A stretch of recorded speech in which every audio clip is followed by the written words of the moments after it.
ఒక వీడియో వచ్చింది. దాంట్లో ఆయన రెండు మూడు సందర్భాల్లో మాట్లాడినటువంటి మాటలు. ఈ వీడియో గురించే నేను మాట్లాడదామని కోరుకుంటున్నాను.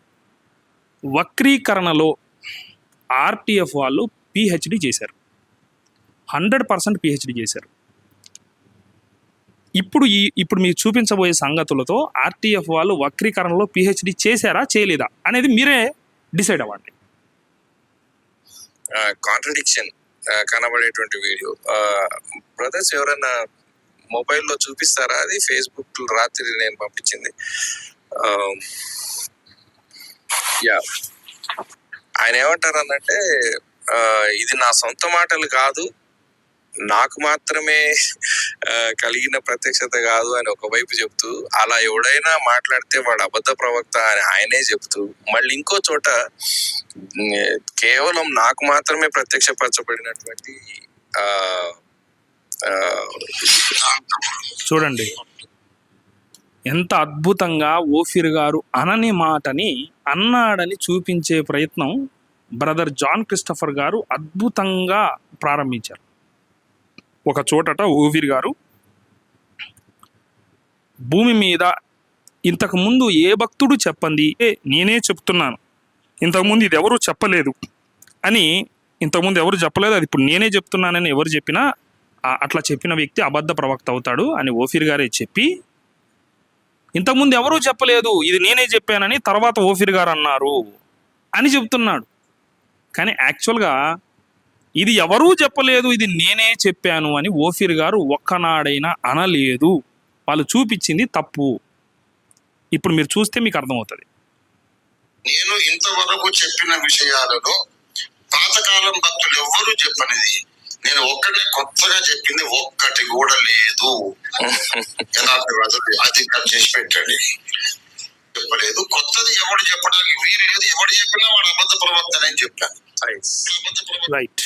ఓఫీర్ గారు ఏం చెప్పారు? పాతకాలం భక్తులు ఎవరూ చెప్పండి, ఇప్పుడు నేను కొత్తగా చెప్పాను అని ఎవరైనా చెప్తే వాడు అబద్ధ ప్రవక్తనే అని ఓఫీర్ గారు చెప్పారు. ఓకే, ఇక్కడ వరకు ఓకే. నెక్స్ట్ వాళ్ళు చూపించిన వీడియో కూడా చూద్దాం. ప్లే చేయండి. ఇంకా నెక్స్ట్ ఉంది. అవసరం అని ప్రతిష్ఠించుకున్న ఇప్పుడు 40 సంవత్సరాలు ప్రియులరా, ఆకాశము నుండి కలిగింది సుమాయ దర్శనం ఏ సంఘము నుండి కలగలేదు, ఏ బోధకుడి నుండి కలగలేదు, ఏ మనుషుడు నాకు దాన్ని బోధించలేదని గలతీ పత్రిక 1వ అధ్యాయములో 12వ వచనంలో పౌలు ఎలా చెబుతున్నాడు, మనుషుని వల్ల నేను దానిని పొందలేదు, నాకెవడో దాన్ని బోధింపలేదు, యేసుక్రీస్తు నాకు బయలుపరచుట వలననే ఆ మాట నేను అక్షరాల నొక్కి చెప్పగలను, చిత్తశుద్ధితో చెప్పగలను. నాకెవరు చెప్పలేదు. రెండవ రాకడ విషయం దేవుడే చెప్పాడు. ఆకాశము నుండి దర్శనం కలిగింది.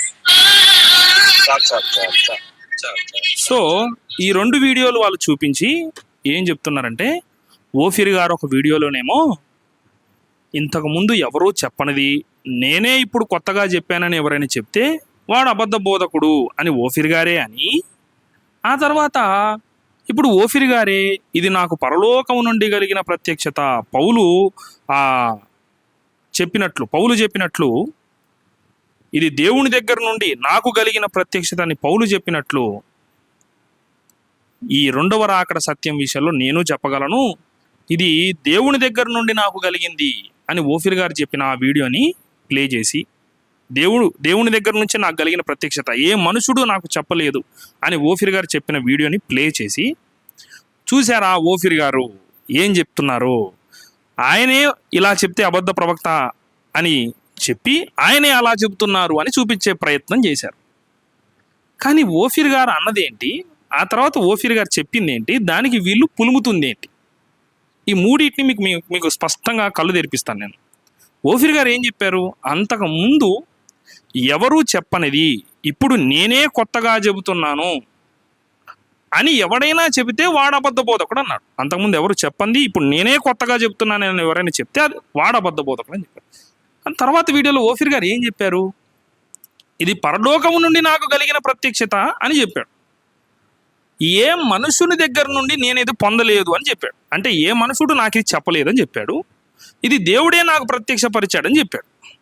కానీ ఇది నాకంటే ముందు ఎవరు చెప్పలేదు అని ఎక్కడా కూడా చెప్పలేదు ఓఫీర్ గారు. ఇది నాకంటే ముందు ఎవ్వరు చెప్పలేదు అనలేదు. చెప్పుండొచ్చు నాకంటే ముందు, కానీ వాళ్ళ ద్వారా నేను పొందలేదు, ఇది దేవుని దగ్గర నుండి నేను పొందానని చెప్పాడు. కానీ వీళ్ళు దాన్ని ఎలా క్రియేట్ చేశారంటే, ఓఫీర్ గారు ఈ ప్రత్యక్షత, రెండవ రాకడ ప్రత్యక్షత ఇంతకుముందు ఎవరూ చెప్పలేదు, ఆయనే ఫస్ట్ చెప్పాడు అన్నట్లుగా చెబుతున్నాడని వక్రీకరించారు. ఇప్పుడు చెప్పండి నాకు, వక్రీకరణలో ఆర్టీఎఫ్ వాళ్ళు పిహెచ్డి చేశారా లేదా?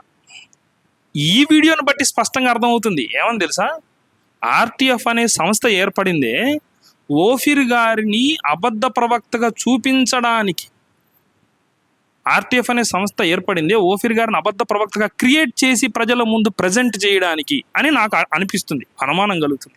అందరికి కలగాలని రూల్ ఏం లేదు, నాకు కలుగుతున్న అనుమానం. ఎందుకంటే ఇంతకుముందు ఈ వీడియోకు ముందు మిస్టర్ పాస్టర్ జోనథాన్ నాయక్ గారు వారు మాట్లాడుతూ ఏమని చెప్పారు తెలుసా, ఆర్టీఎఫ్ వారే నాకు ఏలియాలాగా కనబడ్డారని చెప్పారు. ఏలియా ఎట్లనే చేస్తారా?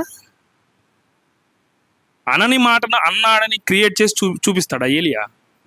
జోనథాన్ నాయక్ గారు మిమ్మల్ని అడుగుతున్నాను, ఈ వీడియో మీరు చూస్తుండొచ్చు, చూస్తే దేవునికి స్తోత్రం, చూస్తే కరెక్ట్ చేసుకోండి. అంటే కరెక్ట్ చేసుకునేటంత పరిస్థితి కూడా మీకు ఉండకపోవచ్చు, అంత నాలెడ్జ్, అంత లాజిక్ మీకు పనిచేయకపోవచ్చు. ఎందుకంటే లాజిక్ పోయింది కాబట్టే బయటికి వెళ్ళిపోయారని నా ఉద్దేశం. నా ప్రశ్నకి సమాధానం చెప్పండి. ఓఫీర్ గారు ఇది ఇంతకుముందు ఎవరూ చెప్పలేదు, నేనే చెప్పాను అని ఎక్కడన్నాడు ఈ వీడియోలో? ఏ మనుషుడు నాకు చెప్పలేదు అన్నాడు, కానీ ఏ మనుషుడు ఇంతకుముందు భూమి మీద అసలు ఇది చెప్పనే లేదని ఎక్కడన్నాడు? ఎంత అద్భుతంగా ఒక వ్యక్తిని చెడ్డగా చూపించడానికి పర్ఫెక్ట్గా వక్రీకరణ చేస్తున్నారండి మీరు. పెద్దలు మీరు ఇట్లాంటివి చేయడం కరెక్ట్ కాదండి. You have to correct your self. మాలాంటి వాళ్ళతో చెప్పించుకునే పరిస్థితి మీది కాదు, కానీ చెప్పించుకునేదాకా మీరు తీసుకొచ్చారు. నేను వదిలిపెట్టను. I will not leave this. మీరు పెద్దలై ఉండి క్రైస్తవ సమాజంలో మేము పెద్దలమని చెప్పుకునే పరిస్థితుల్లో ఉండి ఈ వీడియో నడుస్తుండగా, ఈ వీడియోని చూపించింది కూడా ఎవరో కాదు, బ్రదర్ ఎడ్వర్డ్ విలియమ్స్ గారు, ప్రపంచ ప్రఖ్యాతిగాంచిన బోధకుడు అని చెప్పుకునే ఎడ్వర్డ్ విలియమ్స్ గారు ఈ వీడియోని ప్లే చేస్తున్నారు. దాన్ని వాళ్ళు మాట్లాడుతుంటే ఆయన కూర్చొని చూస్తున్నాడు, హ్యాపీగా దాన్ని ఎంజాయ్ చేస్తున్నాడు. ఒక సహదైవజనుడి మీద లేని వార్తను పుట్టిస్తున్నప్పుడు నువ్వు కూర్చొని చూస్తున్నావు అంటే నీకు ఏం యథార్థవంతుడు అండి మీరు? నాకు అర్థం కావట్లేదు. మీకు ఎంత యథార్థత ఉంది? వీళ్ళు ఏం మాట్లాడారో కూడా విన్నాం. అందులో వాళ్ళు సినిమా క్లిప్పింగ్స్ పెట్టారు, అది శోచనీయం. సర్లేండి, సినిమా క్లిప్పింగ్స్ పెట్టారు, శోచనీయం అనేది తర్వాత సంగతి, కానీ మీరు వక్రీకరణ చేయడం పెద్ద శోచనీయం. అది కూడా చూద్దాం. ఇలాంటి క్లెయిమ్స్ అన్నమాట. ఒకవైపు ఏమో అలా నాకెవరు బోధించలేదు, నాకు కొత్తగా దేవుడే బయలుపరిచాడు అని చెప్పినటువంటి వాళ్ళు అబద్ధ ప్రవక్త అని ఆయనే చెప్పారు. 100% ఓఫీర్ గారు చెప్పారని చెప్పలేదని ఎవరు అంటలా. 100% ఓఫీర్ గారు చెప్పారు. ఏమని? నాకే ఇది బయలుపరిచారు, ఇంకెవ్వరికీ దేవుడు బయలుపరచలేదు, నాకంటే ముందు ఎవరూ చెప్పలేదు అని ఎవరు చెప్పినా వాడు అబద్ధ బోధకుడు అని ఓఫీర్ గారే చెప్పారు. ఆ తర్వాత ఓఫీర్ గారు ఏం చెప్పారు, ఏం చెప్తున్నాడు వినండి. చోట సంపూర్ణంగా ఇది నాకు దేవుడు బయలుపరిచింది, రెండవ రాకడను గురించి దేవుడు డైరెక్ట్ గా నాకు బయలుపరిచింది అని చెప్పడం. అవును, రెండవ రాకడ గురించి దేవుడు నాకు బయలుపరిచిందని చెప్పడం ముందు చేసిన స్టేట్మెంట్కి అపోజిట్ స్టేట్మెంట్ ఎట్లయితుందండి? సంపూర్ణంగా ఇది దేవుడే నాకు బయలుపరిచాడంటే ఇంకెవడికి బయలుపరచలేదనా? ఏ మనుషుడు నాకు చెప్పలేదు అంటే ఇంకా ఏ మనుషుడికి దేవుడు బయలుపరచలేదని చెప్పినట్ట? అట్లెట్లా అవుతుంది? చెప్పుండొచ్చు, కానీ ఇది మాత్రం దేవుడు చెప్పాడు అని చెప్పారు. అయితే కొద్దిగా జాన్ క్రిస్టఫర్ గారు సంపూర్ణంగా ఇది దేవుడి దగ్గర నుంచి నాకు వచ్చింది అని అన్నారు. కానీ ఆ తర్వాత మొండితోక సుధాకర్ గారు మాట్లాడిన మాట ఎంత దారుణంగా ఒక వ్యక్తి గురించి చెడ్డగా చూపించడానికి ఎంత దారుణంగా మాట్లాడారో చూడండి. అబద్ధ ప్రవక్త అని ఆయన ఒప్పుకున్నట్టు కదా. అబద్ధ ప్రవక్తని ఆయన ఒప్పుకున్నట్టు ఎట్లా అవుతుందండి?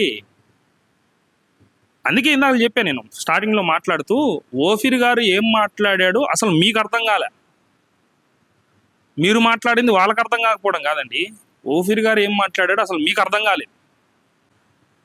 ఎప్పుడైనా ఎదుటి వ్యక్తి మాట్లాడిన సబ్జెక్ట్ని పూర్తిగా విని అర్థం చేసుకొని మాట్లాడాలి. అర్థం చేసుకోకుండా మాట్లాడితే ఏమొస్తుంది? ఇగో ఇట్లనే వక్రీకరణలు జరుగుతాయి.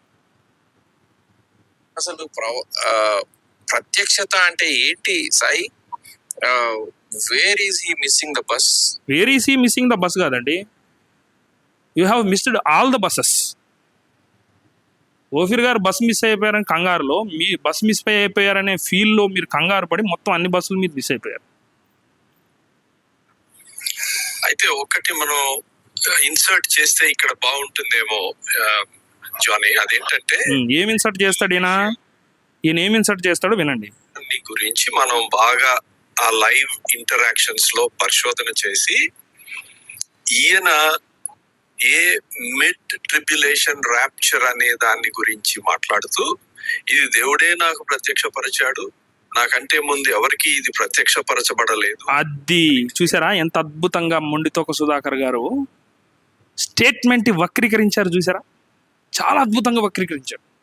హ్యాండ్స్ ఆఫ్ అండి, చాలా అద్భుతంగా వక్రీకరించారు మీరు. ఓఫీర్ గారు ఏమన్నారు? ఇది ఏ మనుషుడు నాకు చెప్పలేదు అన్నాడు, కానీ ఇంతకు ముందు నాకంటే ముందు ఏ మనుషుడికి దేవుడు ఈ విషయం చెప్పలేదు అని అనలే. కానీ మీరేం చెప్తున్నారు? మళ్ళీసారి వినండి ఎంత అద్భుతంగా ఓఫీర్ గారు మాటని వక్రీకరించారు, వినండి. ఇక్కడ బాగుంటుందేమో జానీ, అదేంటంటే ఈ విషయాన్ని గురించి మనం బాగా ఆ లైవ్ ఇంటరాక్షన్స్ లో పరిశోధన చేసి ఈయన ఏ మిడ్ ట్రిబ్యులేషన్ ర్యాప్చర్ అనే దాని గురించి మాట్లాడుతూ, ఇది దేవుడే నాకు ప్రత్యక్షపరిచాడు, నాకంటే ముందు ఎవరికి ఇది ప్రత్యక్షపరచబడలేదు, నాకంటే ముందు ఎవరికి ఇది ప్రత్యక్షపరచబడలేదు అని ఓఫీర్ గారు అనలేదు అనలేదు అనలేదు. అన్నారని మీరు క్లెయిమ్ చేయడం చూశారు, దాన్ని వక్రీకరణ అంటారు. మీ ముందు మీరే వక్రీకరణ చేస్తూ, వక్రీకరణ జరుగుతుంటే ఆ వక్రీకరణ చూసి మీరు హ్యాపీగా ఎంజాయ్ చేస్తూ, ఈరోజు మీరు ఏం చెప్తున్నారు? ఓఫీర్ మినిస్ట్రీస్ పెద్దలు మా విషయం, మా సబ్జెక్ట్ని అర్థం చేసుకోలేదు, దాన్ని వక్రీకరించారని చెప్తారా? అబ్బా, అందుకే చెప్పాను కదండి, వక్రీకరణలో పిహెచ్డి చేశారు మీరు, చాలా అద్భుతంగా పిహెచ్డి చేశారు.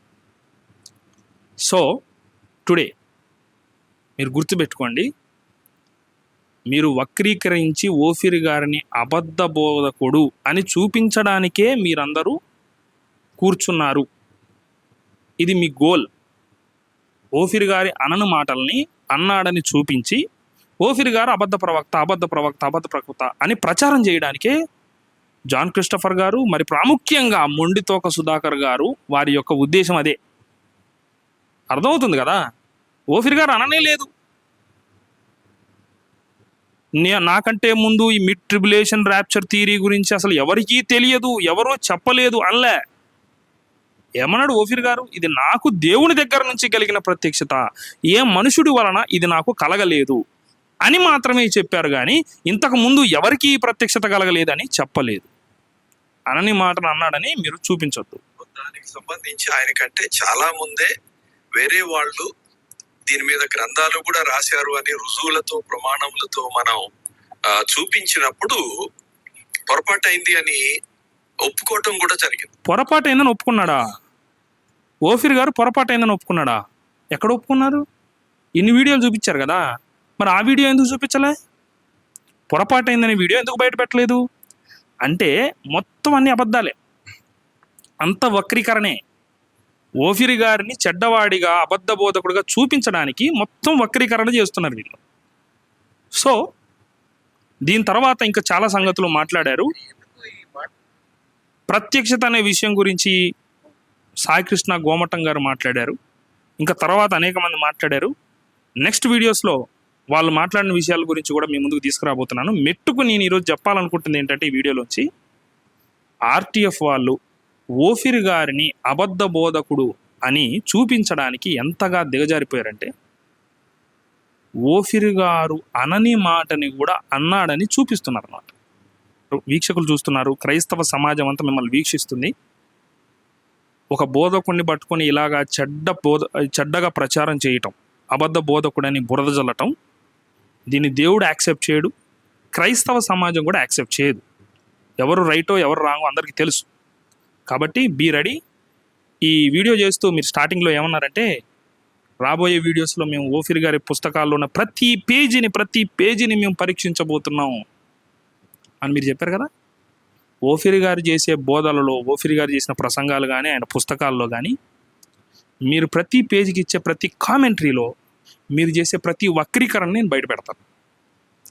యాజ్ ఏ వ్యూవర్గా, యాజ్ ఏ వీక్షకునిగా, ప్రేక్షకునిగా మీరు చెప్పే ప్రతి కామెంట్లో ఉన్న ప్రతి వక్రీకరణను నేను బయట పెడతాను. రెడీగా ఉండండి.